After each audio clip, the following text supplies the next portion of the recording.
bem rápido, né? Já está todo mundo querendo almoçar. Eu sou uruguaio, por isso que vamos ver um pouquinho assim, né? Tentamos que fosse com legenda, mas não deu, né?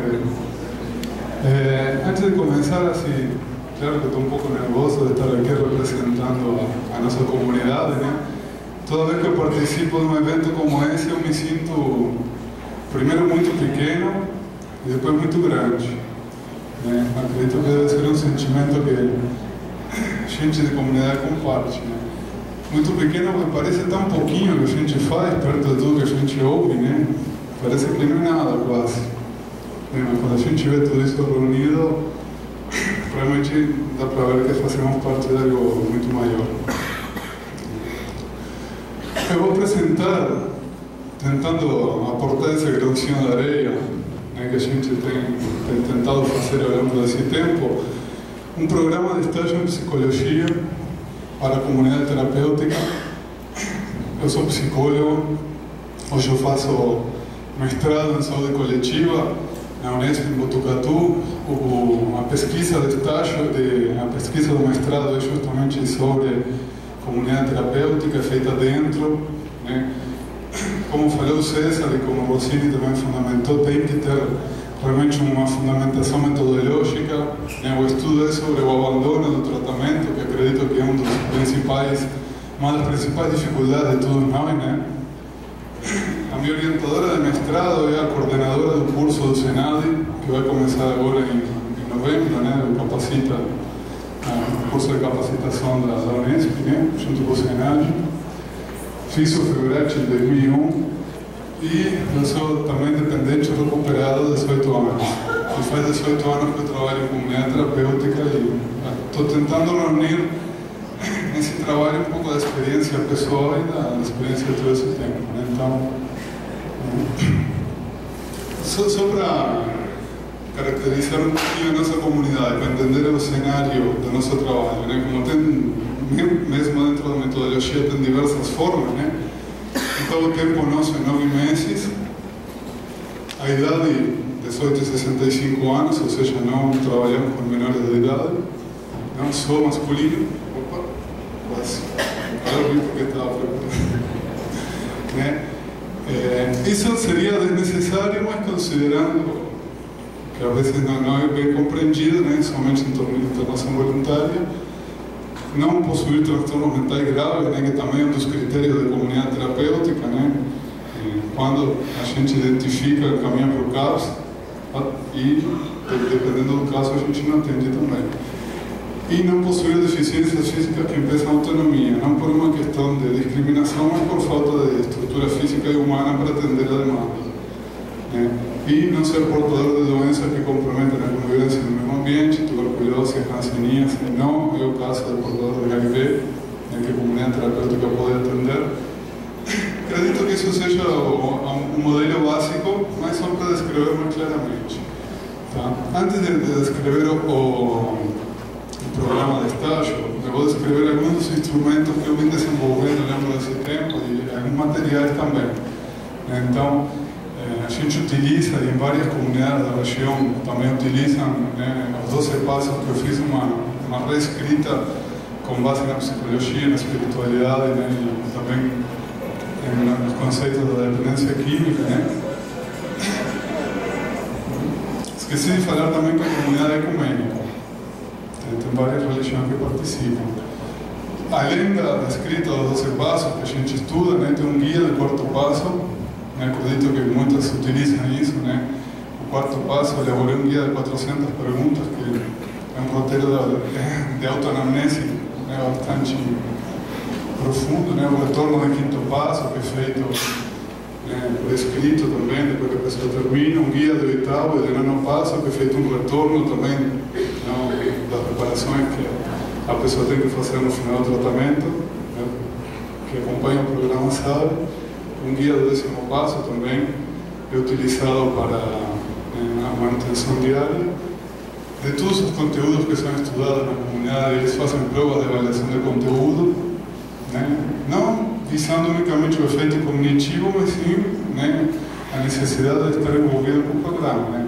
Então, para passar de uma fase para outra, para entrar numa nova fase de estudo, ele tem que ter um mínimo de aproveitamento, né? E também uma modalidade de 12 passos que a gente aplica no grupo de graduados, né, pós-tratamento, juntamente com o programa de prevenção da recaída.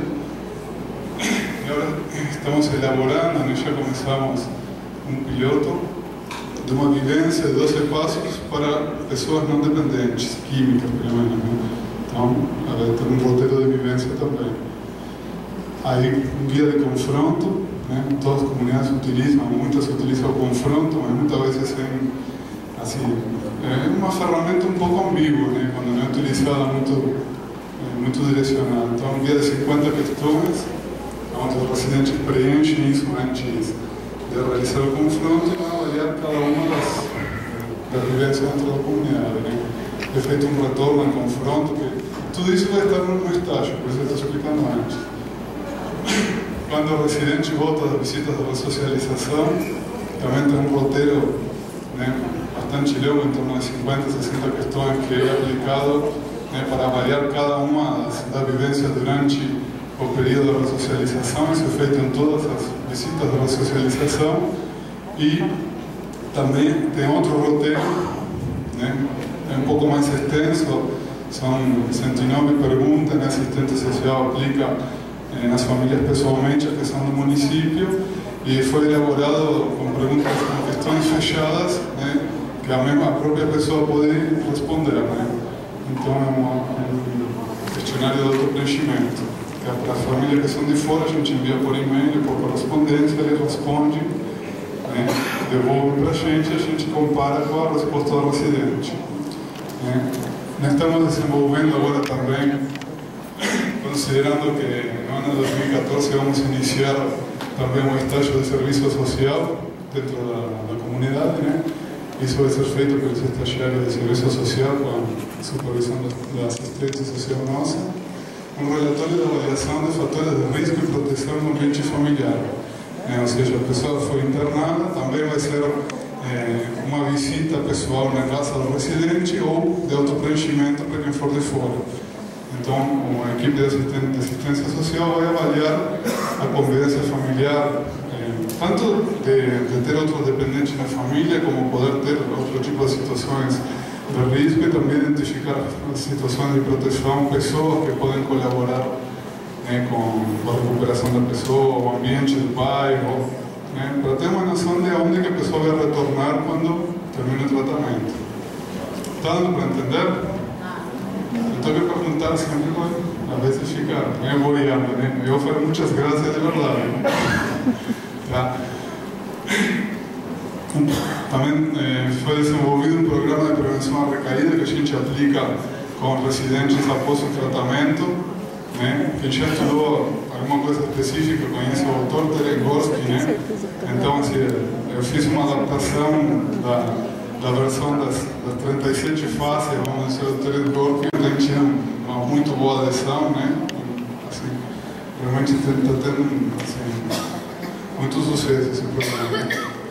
Isso aqui faz parte da pesquisa, porque além da pesquisa própria do mestrado, nós temos um programa de pesquisa continuada, né? A gente está constantemente alimentando o banco de dados da comunidade para poder ter uma noção, né, de que público a gente atende, mas não só a nível sociodemográfico, mas, por exemplo, esse aqui, né? Um questionário que é aplicado durante todo o tratamento, que busca identificar os possíveis fatores de risco para o abandono ou para uma possível recaída após o tratamento, né? E tem também, quando a pessoa abandona o tratamento, é aplicado esse questionário de avaliação para tentar identificar os motivos que levaram a pessoa a abandonar. Quando a pessoa entra no tratamento, ele assina um termo de consentimento, voluntariamente, claro, permitindo que a gente utilize todos esses dados para a pesquisa. Tá? E a ficha de acompanhamento externo, que também é do serviço social, que a gente trimestralmente acompanha aqueles que saíram do tratamento, né? Então, temos uma estatística de recuperação boa que a gente vai mostrar depois, mas é baseada nessa avaliação sistemática real, né? Então, o programa hoje funciona basicamente assim: um psicólogo supervisor, sou eu, 3 estagiários que a gente chama de orientadores, que são estagiários remunerados, com 30 horas semanais, a partir do 4º ano de curso, né? Que já devem ter passado por um ano como estágio voluntário, que aí são 18 pessoas no estágio voluntário com 6 horas semanais. Então funciona. O supervisor, como seria uma modalidade de 45 residentes, cada orientador responde por um grupo de 15 residentes que tem ao seu cargo 3 duplas de voluntários que atendem 5 residentes cada um, certo? Então, assim, cada residente é atendido, tá? Por esses estagiários, por esse orientador também, pelo supervisor. Se tem atendimento múltiplo e a gente tem supervisão semanal de todos os atendimentos. Vou passar rápido aqui pelo tempo, tá? Então, um pouco do que cada um, né, do que dentro do estágio extracurricular faz: atendimento individual e grupal, familiar, o retorno de quinto passo, né, o retorno de confronto, tudo juntamente com a equipe de monitores também, tá? Enfim, reunião de graduados, os colaboradores que são voluntários aplicam, né, esses aqui. Depois eu posso deixar de disponibilizar aqui o slide, que senão não vai dar tempo, tá? Aqui são alguns instrumentos de avaliação, o ASI, por exemplo, é validado internacionalmente, o RAD e o SASI também, né? São escalas validadas de avaliação que a gente utiliza também na pesquisa continuada e na coleta para o banco de dados, né? O APOSP, aqui esses dois, já expliquei para você, né? E também temos uma parte de estágio curricular, né? Grupo de treinamento da habilidade social, grupo de pais e filhos e grupo de sexualidade. Isso funciona com a co-supervisão dos professores da faculdade também, tá? E esse aqui é o índice da recuperação hoje, né, até o 31 de outubro, né, das pessoas que a gente atendeu, né, em 3 anos e meio dessa unidade de funcionamento. 63% daqueles que terminaram o tratamento ainda estão bem, uma boa parte participando do grupo de prevenção à recaída, e esse índice é atualizado trimestralmente, tá? Então é um dado real. A gente sabe que tem lugares que falam que tem 80%, 90% de recuperação, às vezes não é, mas isso aqui tem o fechamento de tudo. Para pedir umas fotos da comunidade, fazendo as provas ali, terapia artística de fundamentação antroposófica também tem, né? Alguns estagiários aplicando. Todas as fotos que a gente publica no site, no Facebook, né? O residente que quer permitir que sejam publicadas as fotos, né? Temos um curso profissionalizante com parceria com o Serviço Nacional de Ensino Rural, né? Com diploma validado no território nacional. Aí a pessoa assina um termo aceitando que sejam divulgadas as fotos. Se alguém não quer que seja divulgado, a gente não divulga, não tem nenhum tipo de restrição para a pessoa, tá? Uma visão panorâmica da comunidade. E atualmente estamos iniciando uma unidade em São José dos Pinhais, no Paraná, do lado de Curitiba. Estamos fazendo uma parceria com a Universidade Federal do Paraná para fazer o estágio de psicologia também lá. Se Deus quiser, em janeiro estamos começando aqui também. Certo? Muito obrigado.